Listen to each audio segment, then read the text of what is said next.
জান্নাতুল মাদিনা। 3 নম্বর প্রশ্ন শুনলে অবাক হয়ে যাবেন বাবা।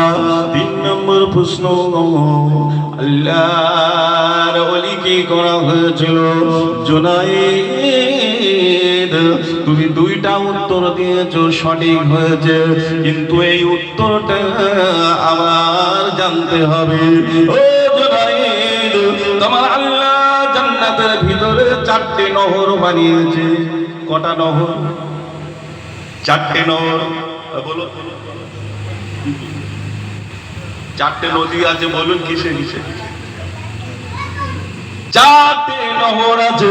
এই 4টে নহরের পানি হলো তরল।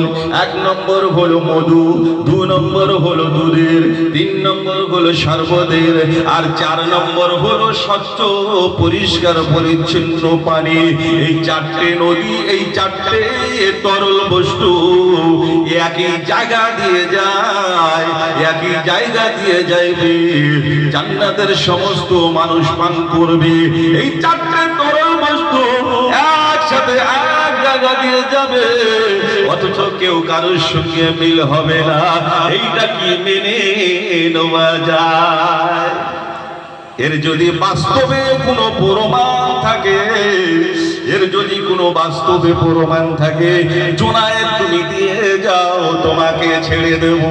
জুনায়েদ বলছে, হযরত জুনায়েদ বাগদাদী রহমাতুল্লাহ আলাইহি, তুই আমার ছাড়তে পারিস, আমি তো ছাড়বো না। আচ্ছা, এইটা কি মেনে নেওয়া যায়? 4 রকম পানি, 4টে কালার দিয়ে একসঙ্গে একটা নালাতে ছেড়ে দেবে, আলাদা আলাদা যাবে না, সব মিলে একসাথে যাবে? হ্যাঁ, এখন থেকে যদি ঘুমোয়, তো এখন তো রাত 2টো, অনেক ব্যাপার আছে, অনেক সময় বাকি আছে। এখন তো আমরা বাড়ি হুজুর বলে গিয়েছেন না, ঘর কমর কি ডালকা বাড়াবার বলে গিয়েছেন, তা আমরা তো প্রতি সপ্তাহে করি। এখন তো আছে অরিজিনাল জিনিস, আসছে, জানান, অপেক্ষা করুন। এই কিছু মানুষ আছে না, তারা ভাবছে তো হুজুরা সবসময় মজ করে, এখন যাওয়ার দরকার না, হুজুরও তার মধ্যে ভালো নিয়ে।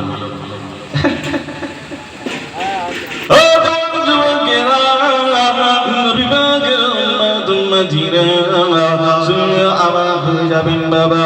হযরত জুনায়েদ বাগদাদী রাহমাতুল্লাহ আলাইহি বলেছিলেন, ইহুদি পণ্ডিত, দুনিয়াতে আমার আল্লাহ এর বাস্তব প্রমাণ রেখেছে।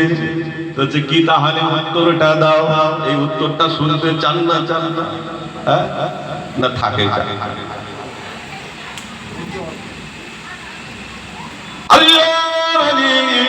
হযরত জুনায়েদ বাগদাদী রাহমাতুল্লাহ আলাইহি বলেছিলেন, ওই ইহুদি পণ্ডিত, এর উত্তর হলো মুরগির ডিম, এর উত্তর হলো ডিম।